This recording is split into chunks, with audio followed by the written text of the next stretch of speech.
Hello everyone, welcome to my channel. आज हम superconductivity का पार्ट 3 डिस्कस करने वाले हैं, दैट इज़ जोसेफसन इफ़ेक्ट। उससे पहले अगर आपने मेरा चैनल सब्सक्राइब नहीं किया है तो सब्सक्राइब कर लें, लाइक कर दें और शेयर करें जितना हो सके इस वीडियो को। और आप मुझे कमेंट करके भी बता सकते हैं कि आपको किस टॉपिक के ऊपर वीडियो चाहिए। तो अब हम शुरू करते हैं अपना topic, that is Josephson effect. That is Josephson effect. तो जोसेफसन इफ़ेक्ट जो है करने से पहले आपको सुपर कंडक्टर्स याद होने चाहिए। तो सुपर कंडक्टर्स क्या होते हैं आपको पता है कि वो मटेरियल जिनकी रेजिस्टिविटी क्या होती है, ज़ीरो होती है, या आप कह सकते हो वो मटेरियल जिनके अंदर से जो है करंट फ्लो करता है विदाउट एनी रेजिस्टेंस, वो आपके क्या कहलाते हैं, सुपर कंडक्टर्स कहलाते हैं। तो जोसेफसन इफ़ेक्ट जो है वो सबसे पहले बी.डी. जोसेफसन ने दिया था इन 1962 में। तो उन्होंने क्या देखा, in 1962 B.D. Josephson observed that when a very thin layer of insulator is sandwiched between the two superconductors, then supercurrent consisting of pairs of electrons flows across an insulating gap without developing any voltage. This phenomenon is called Josephson effect. तो उन्होंने क्या देखा, उन्होंने एक दो super current conductors लिए और उनके बीच में जो है एक वीक लेयर या कह सकते हैं थिन लेयर जो है इंसुलेटर की डेवलप कर दी। दोनों ने देखा जो सुपर करंट है, सुपर करंट में आपको पता है कि जो करंट जो है सुपर कंडक्टर्स में जो कहलाता है that is your supercurrent. और सुपर करंट जो होते हैं that is basically due to Cooper pairs. तो आपको पता है 2 इलेक्ट्रॉन उनका चार्ज होता है, तो ये जो है फ्लो करते हैं वन एक सुपर कंडक्टर से सेकेंड सुपर कंडक्टर के अंदर जो है वो आराम से जो है फ्लो कर रहे थे। तो उन्होंने देखा कि सुपर करंट जो है जो कि पेयर ऑफ इलेक्ट्रॉन्स होते हैं जिनके अंदर वो आराम से इस गैप, ये जो इंसुलेटिंग गैप है इनके बीच में आराम से जो है वो फ्लो कर रहे थे विदाउट डेवलपिंग एनी वोल्टेज, बिना किसी वोल्टेज को डेवलप किए। तो उन्होंने इस फिनोमेना को कहा था जोसेफसन इफेक्ट। तो उन्होंने बेसिकली क्या किया था, दो सुपर कंडक्टर्स लिए थे और उनके बीच में एक थिन लेयर जो है इंसुलेटर की उन्होंने बना दी थी। तो उन्होंने देखा कि जो है जो सुपर इलेक्ट्रॉन्स कह लो वो आराम से जो है इस गैप में से भी जो है इंसुलेटिंग गैप में से भी आराम से जो है वो फ्लो कर रहे थे। तो इस फिनोमिना को उन्होंने नाम दिया था दैट इज जोसेफसन इफेक्ट। तो इस फिनोमिना को this phenomena can be explain on the basis of quantum mechanic tunnelling of Cooper pairs between the two superconductors separated by a insulating barrier. तो इस फिनोमिना को आप quantum mechanical tunnelling से भी explain कर सकते हो, कूपर पेयर की ये दोनों सुपर कंडक्टर्स सेपरेटिंग बाय अ इंसुलेटिंग बैरियर। तो ये जो सुपर कंडक्टर्स हैं जो कि एक इंसुलेटिंग बैरियर से, आप ये कह सकते हैं एक इंसुलेटिंग बैरियर से जो है सेपरेटेड हैं, और जो है कूपर पेयर्स जो वो आराम से जो है टनल करके एक सुपर कंडक्टर से दूसरे सुपर कंडक्टर के अंदर जो है वो मूव कर रहे हैं। तो आप क्वांटम मैकेनिकल टनलिंग से इसको एक्सप्लेन कर सकते हो। तो अब हम चलते हैं अपनी नेक्स्ट स्लाइड पे। तो Josephson effect can be explain on the basis of diagram as shown. तो इस डायग्राम से हम जोसेफसन इफेक्ट को एक्सप्लेन करते हैं, समझते हैं। A current is made to flow in a superconductor and a voltmeter is connected across the end of बार।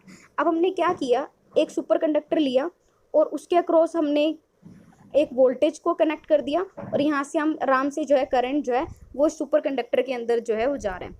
तो आप देखोगे जब हमने इस बैटरी को अटैच किया सुपर कंडक्टर से तो मैक्सिमम सारा का सारा करंट जो है वो सुपर कंडक्टर में से ही पास हो जाएगा।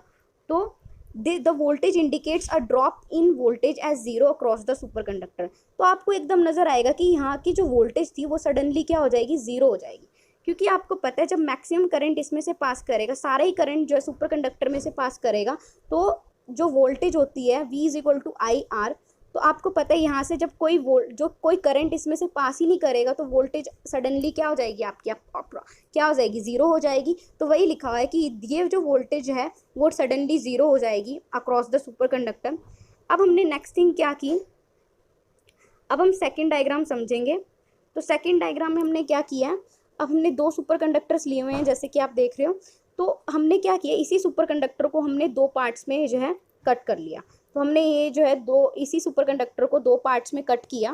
तो वही लिखा है we cut the super conducting bar into two pieces separated by 1 centimetre distance as shown in the figure. तो ये जो है डिस्टेंस हमने उसको रखा 1 सेंटीमीटर। तो हमने इसी सुपर कंडक्टर को दो पीसेस में कट किया और उनका जो डिस्टेंस हमने रखा दैट इज 1 सेंटीमीटर। तो we find that no current flows and voltmeter indicate voltage equal to open circuit voltage of the current source. तो हमने क्या देखा, जब हमने दोनों पीसेस को बहुत दूरी यानी कि 1 सेंटीमीटर की दूरी पे रखा तो हमने देखा कि जो वोल्टेज है, ये जो वोल्टेज है यहाँ, अब ये जो है ये एक्ट कर रहा है एज अ ओपन सर्किट। तो यहाँ से अब कोई करंट जो है वो पास नहीं होगा, तो सारा का सारा करंट जो है यहाँ पे आ जाएगा। तो यहाँ पे जो वोल्टेज होएगी उसको हम कहते हैं ओपन सर्किट वोल्टेज, क्योंकि यहाँ की सारी वोल्टेज जो है वो हमें यहाँ पे जो है शो हो जाएगी, क्योंकि ये जो है यहाँ का जो बीच वाला हिस्सा है that will act as a open circuit. तो ये जो है ओपन सर्किट की तरह काम करेगा सुपर कंडक्टर वाला एरिया, और यहाँ पे हमें जो है सारी वोल्टेज जो हमें इसके अक्रॉस मिल जाएगी, वो क्या कहलाएगी आपकी open circuit voltage of the current source.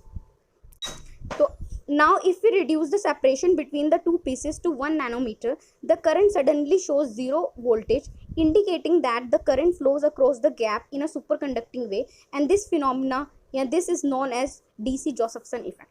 तो अब हमने क्या किया, वही दोनों सुपर कंडक्टर्स लिए बट उनका सेपरेशन को बहुत कम कर दिया, दैट इज़ 1 नैनोमीटर, बहुत ही कम। तो इतना कम सेपरेशन पे हमने दोनों सुपर कंडक्टर्स को रखा, तो द्वारा से वही वोल्टेज हमने देखी, तो अब वोल्टेज द्वारा से क्या हो गई, ज़ीरो हो गई। तो यहाँ पे अगर हम देखें तो यहाँ पे वोल्टेज द्वारा क्या हो गई, ज़ीरो हो गई, जब हमने सेपरेशन इसकी बहुत कम कर दी। तो इसका मतलब ये हुआ कि करंट जरूर इनमें से जो है एक सुपर कंडक्टर से दूसरे सुपर कंडक्टर में से जो है फ्लो किया होगा। तो वही कह रखा है कि current flows across the gap in a superconducting वे, तो करंट जो है उस गैप में से जो है आराम से जो है फ्लो कर गया। तो इस इफेक्ट को हम क्या कहते हैं, DC Josephson effect. In this case the insulating layer form a weak link between the super conductors and this weak link is called Josephson effect. तो अब जो हमने कहा था सेपरेशन हमने कितनी कर दी, 1 nanometre, that is very small, और ये जो पतली सी लेयर है ये जो है एक तरह से वीक लिंक जो है वो बना रही है किसके बीच में, दोनों सुपर कंडक्टर्स के बीच में, और इस वीक लिंक को हम कहते हैं जोसेफसन जंक्शन।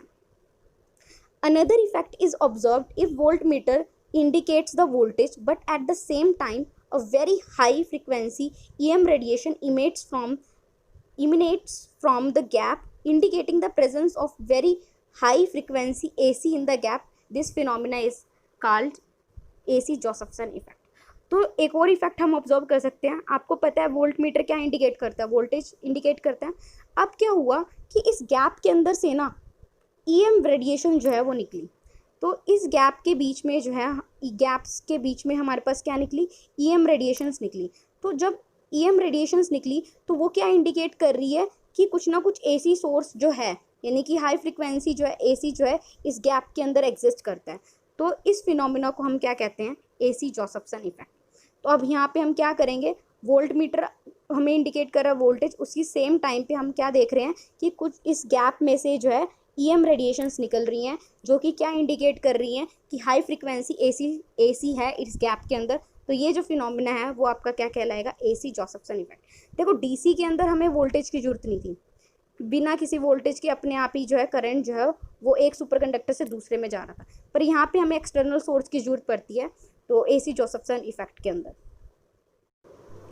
अब है हमारा topic that is accomplishment of Josephson effect. तो अकम्प्लिशमेंट ऑफ जोसेफसन इफेक्ट्स क्या हैं, वो सबसे पहले जो अकम्प्लिशमेंट थी that is a DC current flows across the junctions in the absence of any magnetic and electric field. तो बिना किसी मैग्नेटिक या इलेक्ट्रिक फील्ड के जो DC करंट है वो जंक्शन में से जो है आराम से जो है वो फ्लो करेगा। तो यहाँ पे हमारे पास दो सुपर कंडक्टर्स हैं और ये जो इंसुलेटिंग गैप है, तो यहाँ से आराम से जो है DC करंट जो है दोनों सुपर कंडक्टर्स में, या फिर कह सकते हैं इस जंक्शन में जो है आराम से DC करंट जो है फ्लो करेगा विदाउट एनी मैग्नेटिक फील्ड और इलेक्ट्रिक फील्ड। आगे क्या कहो, सेकेंड पॉइंट देखें, when a DC voltage is applied across the junction RF current oscillations are caused across the junction and this effect has been used for determining the precise value of H/E। तो अगर हमने क्या किया कि हमने DC voltage जो है इस जंक्शन के अक्रॉस जो हमने एक DC वोल्टेज अगर हमने लगा दी, तो हम देखेंगे कि जो RF ऑसिलेशंस डेवलप हो जाएंगी इस जंक्शन के अक्रॉस, और ये जो RF ऑसिलेशंस जो डेवलप होंगी, ये जो इफेक्ट है that is this is basically AC Josephson effect. इस इफेक्ट का हम यूज़ करके जो है हम प्रिसाइज वैल्यू H/E की कैलकुलेट कर सकते हैं। तो हम ये नेक्स्ट वीडियो के अंदर जो है हम कैलकुलेट करेंगे precise value of H/E by using AC Josephson effect.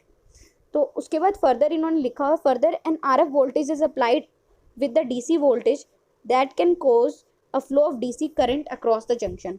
अगर आप क्या करोगे कि डीसी वोल्टेज के साथ आपने क्या कर दी, आरएफ वोल्टेज भी अप्लाई कर दी, तो डीसी करंट जो है वो जंक्शन के अक्रॉस जो है वो कह सकते हैं फ्लो होना जो है शुरू हो जाएगा।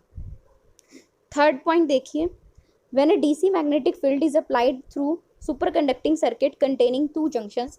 आपने क्या किया, डीसी मैग्नेटिक फील्ड अप्लाई किया सुपर कंडक्टर जिसके अंदर जो है दो जंक्शंस हैं, वन नहीं, यहाँ जहाँ पे जो है दो जंक्शंस हैं, तो इट कॉजेज मैक्स, अब देखो दो जंक्शंस होंगे तो मैक्सिमम करंट जो है वो फ्लो होगा, तो यही लिखा है it causes maximum supercurrent for showing interference effect as a function of magnetic field intensity.